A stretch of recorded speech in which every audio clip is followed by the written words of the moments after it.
डोनेत्स्क के एक इलाके में यूक्रेन पर हुए हमले का एक वीडियो सामने आया जिसमें रूस के समर्थन वाले विद्रोही जंगल में छिपे नजर आए। बताया गया कि ये डोनेत्स्क के लोगों को जोड़कर बनाई गई सेना के लड़ाके थे, जिन्होंने अपने इलाके की तरफ बढ़ रही यूक्रेन की सेना पर जोरदार प्रहार किया। इसके लिए उन लोगों ने अपनी कई तोपों को पहले ही जंगल में तैनात कर दिया था और जैसे ही दुश्मन की आहट मिली उससे गोले दागने शुरू कर दिए। वीडियो में दिखा कि सिर्फ तोप ही नहीं बल्कि यूक्रेन पर कहर बरपाने के लिए रॉकेट हमले का भी सहारा लिया गया। इसके बाद वो कुछ देर के लिए रुक गए। तब तक उनमें एक ने अपने साथियों से दुश्मन की सटीक लोकेशन ली और दूसरे ने रॉकेट लॉन्चर को हमले के लिए तैयार किया, जिसके बाद इशारा मिलते ही एक बार फिर रॉकेट की बारिश शुरू हो गई। डोनेत्स्क के पीपल्स मिलिशिया ने दावा किया कि उसके इस हमले से यूक्रेन की कई बख्तरबंद गाड़ियां और टैंक तबाह हो गए। साथ ही यूक्रेन के कई जवानों को अपनी जान भी गंवानी पड़ी। उधर रूस ने एक वीडियो जारी किया जिसमें उसका बेहद खतरनाक लड़ाकू हेलीकॉप्टर K-52 यूक्रेन के ठिकानों पर मिसाइलें बरसाता नजर आया। रूस ने इस हमले में यूक्रेन की सेना की एक बड़ी पोस्ट को तबाह करने का दावा किया है। इसके साथ ही रूस ने यूक्रेन को पश्चिमी देशों से मिले हथियारों को भी नष्ट करने का दावा किया। रूस ने जो वीडियो जारी किया उसमें Ka-52 लड़ाकू हेलीकॉप्टर एक बेस से उड़ान भरता नजर आया। इसके बाद वो आसमान में गरजते हुए उस इलाके में पहुंचा जहां से उसे यूक्रेन के ठिकाने पर धावा बोलना था। जैसे ही हेलीकॉप्टर टारगेट की जद में पहुंचा उसमें से ताबड़तोड़ मिसाइलें दाग दी गईं। कुछ ही सेकंड्स में दर्जनों मिसाइलें यूक्रेन की पोस्ट को तबाह करने के लिए निकल गईं और जैसे ही लड़ाकू हेलीकॉप्टर से छोड़ी गई मिसाइलें निशाने से टकराई वहां एक के बाद एक धमाके होते हुए नजर आए। रूस ने दावा किया कि उसकी मिसाइलों ने यूक्रेन के सैन्य ठिकाने को तहस नहस कर दिया। इसके बाद हमले को अंजाम देकर रूस का लड़ाकू हेलीकॉप्टर बेस पर लौट आया। इस बीच यूक्रेन युद्ध की वजह से जिस रूस के सीरिया में कमजोर पड़ने के कयास लगाए जा रहे थे, उसने सीरिया में एक बार फिर अपनी सेना की मौजूदगी बढ़ानी शुरू कर दी और यह हुआ तुर्की की उस चेतावनी के बाद जिसमें उसने सीरिया में बड़ा मिलिट्री ऑपरेशन करने की बात कही थी। मतलब यह कि पुतिन ने तुर्की को सीधा संदेश दे दिया कि यूक्रेन युद्ध में फंसे होने के बावजूद वो सीरिया की बशर अल असद सरकार पर आंच नहीं आने देंगे। इसीलिए सीरिया में रूस की कमजोर होती पकड़ की अटकलों पर विराम लगाने के लिए पुतिन एक्शन में आ गए और रूस ने सीरिया की वायुसेना के साथ बड़ी एयर ड्रिल कर दुश्मनों को चेतावनी देने की कोशिश की, जिसमें रूस के घातक सुखोई 35 लड़ाकू विमानों ने सीरिया के MiG-23 और MiG-29 फाइटर जेट के साथ उड़ान भरी।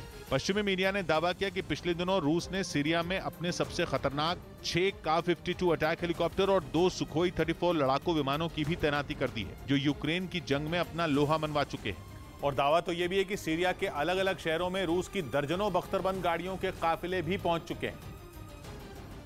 जबकि कई मीडिया रिपोर्ट में दावा किया गया था कि रूस यूक्रेन में अपनी पूरी ताकत झोंकने के लिए सीरिया से अपने सैनिक और वहां तैनात अपने घातक हथियार निकाल रहा है, जिसका तुर्की ने भी फायदा उठाने की कोशिश शुरू कर दी। और पिछले दिनों तुर्की सरकार ने सीरिया में बड़ा मिलिट्री ऑपरेशन करने की तैयारी करने की बात कह डाली, जिसके लिए उसने बहाना बनाया कुर्द लड़ाकों का। हालांकि तुर्की की ये धमकी कोई नई नहीं है। वो पिछले कुछ बरसों से अपनी दक्षिणी सीमा पर बसे सीरिया के अंदर फौज भेजने की धमकी देता रहा है, लेकिन उसकी धमकी से पुतिन का पारा चढ़ गया और उन्होंने सीरिया के लिए तुर्की से भिड़ने की तैयारी शुरू कर दी।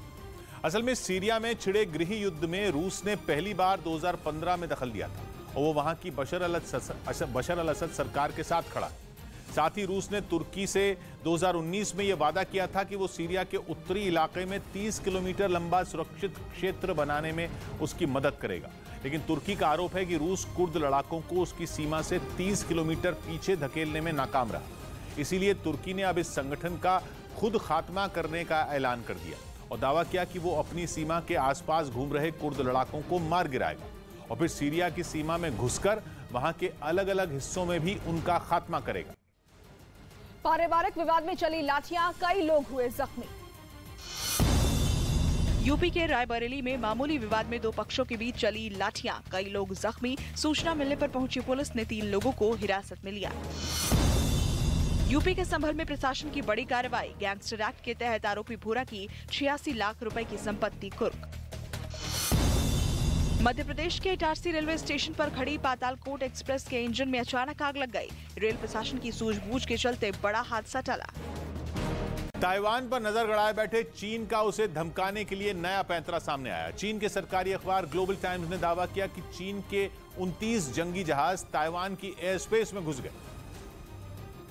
हालांकि यह पहला मौका नहीं है जब चीन ने ताइवान में घुसपैठ की हो, लेकिन इस बार तो उसकी मिलिट्री ड्रिल ने साफ कर दिया कि वो ताइवान पर हमले का गेम प्लान तैयार कर चुका है, क्योंकि इस ड्रिल में उसके 17 लड़ाकू विमानों के साथ ही इलेक्ट्रॉनिक युद्ध में माहिर एक Y9 एयरक्राफ्ट, इलेक्ट्रॉनिक खुफिया जानकारी जुटाने में पारंगत एक Y8 विमान, हवा में ईंधन भरने वाला एक Y20 एयरक्राफ्ट, किसी भी हमले की समय रहते चेतावनी देने वाले 2 KJ-500 विमान, 6 बम बरसाने वाले विमान H-6 और एक एंटी सबमरीन एयरक्राफ्ट Y8 भी इस ड्रिल का हिस्सा बने। और दावा है कि इन सभी जंगी जहाजों ने 3 अलग अलग टीम बनाकर ताइवान को घेरने का अभ्यास किया। मतलब यह कि चीन जिस ताइवान को अपना हिस्सा बताता है वो उसे हथियाने के लिए कमर कस चुका है, क्योंकि चीन के ग्लोबल टाइम्स अखबार ने दावा किया कि इस बार चीनी सेना ने ताइवान को घेरने के लिए जो ड्रिल की उसके तहत पहली टीम में शामिल Y9 इलेक्ट्रॉनिक वॉरफेयर एयरक्राफ्ट और Y8 इलेक्ट्रॉनिक इंटेलिजेंस एयरक्राफ्ट ने 6 H-6 बॉमर विमानों के साथ मिलकर फिलीपीन सागर तक उड़ान भरी, जहां पिछले दिनों अमेरिका के aircraft carrier USS Abraham Lincoln के दिखाई देने का दावा किया गया था। जबकि दूसरी टीम में शामिल ईंधन भरने वाला एयरक्राफ्ट Y20 और हमले की चेतावनी देने वाले 2 विमान KJ-500 ताइवान की सीमा के पास मंडराते रहे, जिनकी सुरक्षा के लिए 17 लड़ाकू विमान भी उनके आसपास चक्कर लगाते रहे। वहीं तीसरी टीम में मौजूद एक एंटी सबमरीन एयरक्राफ्ट Y8 को ताइवान स्ट्रेट के आसपास पेट्रोलिंग का जिम्मा सौंपा गया।